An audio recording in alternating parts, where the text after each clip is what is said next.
the greatest reason for weakness of Iman, the greatest reason for weakness of Iman is being detached from the book of Allah and the sunnah of His Prophet ﷺ. This is number one. This will kill you every single time.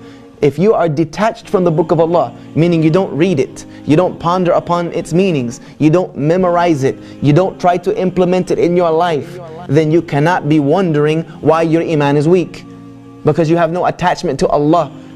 The Prophet ﷺ said, I leave behind me two things. If you hold to them, you will never go astray. The first of them is the book of Allah, which is like a rope. One end of it with Allah Azza wa Jal and the other end of it in your hands. If you let go of that rope, then you lose your connection with Allah Azza wa Jal. You have to continue to keep that connection with the book of Allah. The only way we know Allah is by that which He has revealed to us about Himself. And where else are you going to find that which Allah has revealed to us about Himself other than in His Word? Other than in His Word. This is the words of Allah Azza wa Jal. This is as close as you're going to get to being near to Allah in this life, is through your connection to Allah through His book. Because even in our salah, people say, yeah, our salah is our connection with Allah. Is there any salah that is valid without the book of Allah in it? Is there any salah that is valid without the book of Allah being in it? So you can't tell me that salah is the only connection you have with Allah, because if you don't have the book, then you don't have the salah. So the book of Allah Azza wa Jal is the most important thing. It is primary.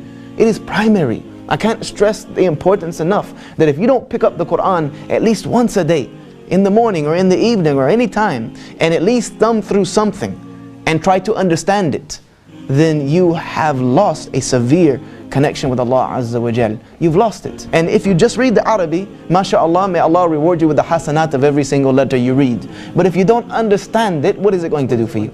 You don't know what Allah is even telling you. You are saying something that Allah is commanding you, and you don't even understand it. It's like you sitting here speaking. If I gave this language in a language that I made up, you wouldn't benefit from it, and I wouldn't know what I'm saying. You get the hasanat through its recitation, and you get benefit through its understanding. And therefore you must have your connection with Allah through His book, and you must have connection to the sunnah of the Prophet ﷺ. These two things are mandatory. Losing these will cause you to have weakness of Iman. Wallahi, every time. The longer you stay away from the book of Allah, the more you will find your Iman draining. Because the book of Allah is like gasoline in the car, like the petrol you put in the car. If you don't put any petrol in the car, what's going to happen? It's eventually going to be stuck in the middle of the road. You're not going to be able to go anywhere else. The same without putting the heart filled with the remembrance of Allah Azza wa Jal through His Word, you will find a heart that becomes empty of any energy whatsoever to please Allah. What it will have energy for is to disobey Allah Azza wa Jal, because shaitan will be the one filling it up at that point with all the doubts and the masiyah and things of this nature. One of the things that causes weakness of Iman is staying away from an Iman nourishing environment for too long. Staying away from an environment that will nourish your Iman for too long will cause you to fall into sin. Will cause you to fall into sin. Because sin was one of the things that weakened the Iman. Like for instance, if you're sitting in the house of Allah Azza wa Jal, how many times do you think about sinning? Very little. If you're sitting in the house of Allah Azza wa Jal, and the Quran is being recited, the dhikrs, the circles of remembering Allah is going on, then your mind is not thinking about disobeying Allah. You're almost in Jannah, almost in some instances. But the moment you go home and you start kicking it on Facebook and you're on Xbox Live or PS3 network, kicking footy around and things of this nature, what happens? You start thinking about disobeying Allah. Shaitan comes to you and you start getting into that mode, in that environment. And the longer you stay away from the environment that nourishes Iman, the weaker you will become. Keeping away from righteous companions causes weakness of Iman. Keeping away from people who remind you of Allah Azza wa Jal.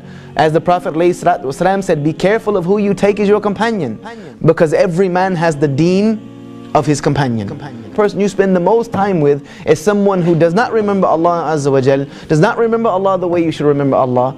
Then guess what? Your Iman is going to suffer because of that, whether it's now or later on down the road. Because one thing I do know, in this life, either you're giving da'wah or you're getting da'wah. You should either try to bring your companion closer to you, or if you feel that you're too weak to do so, separate that company.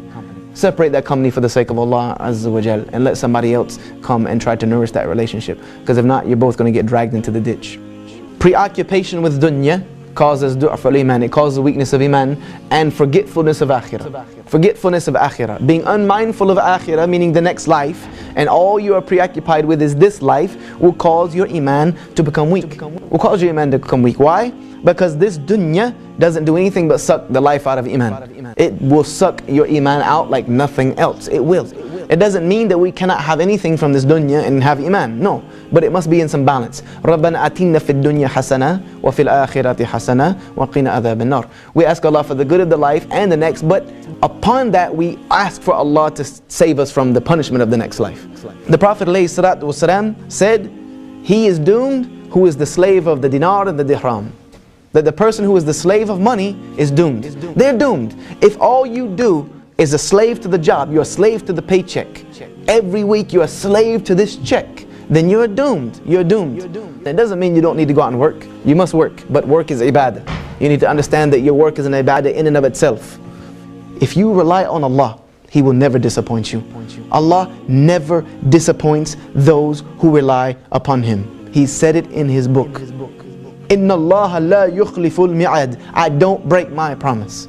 If you keep your word to Allah, you will find a Rabb who keeps His word to you more than you can ever imagine.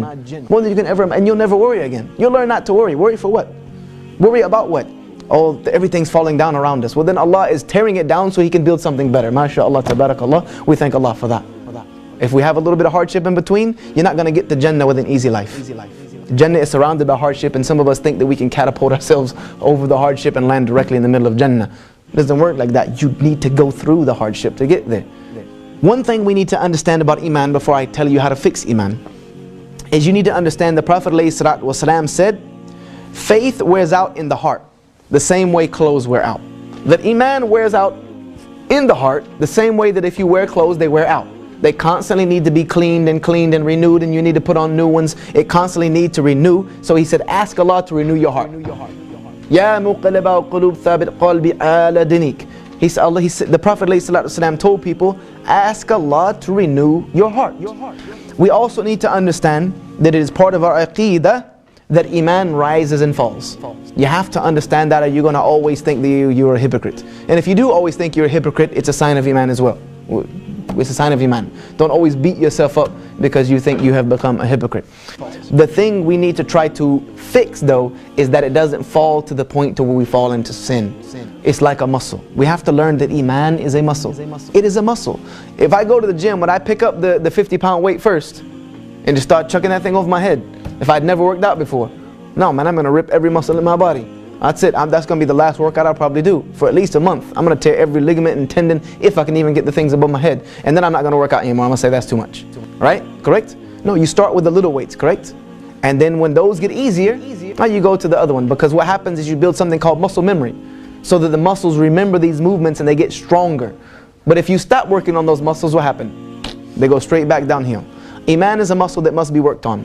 But if you want to work on your Iman, you can't start by saying, okay, I'm going to fix my Iman by reading 1 juz a day.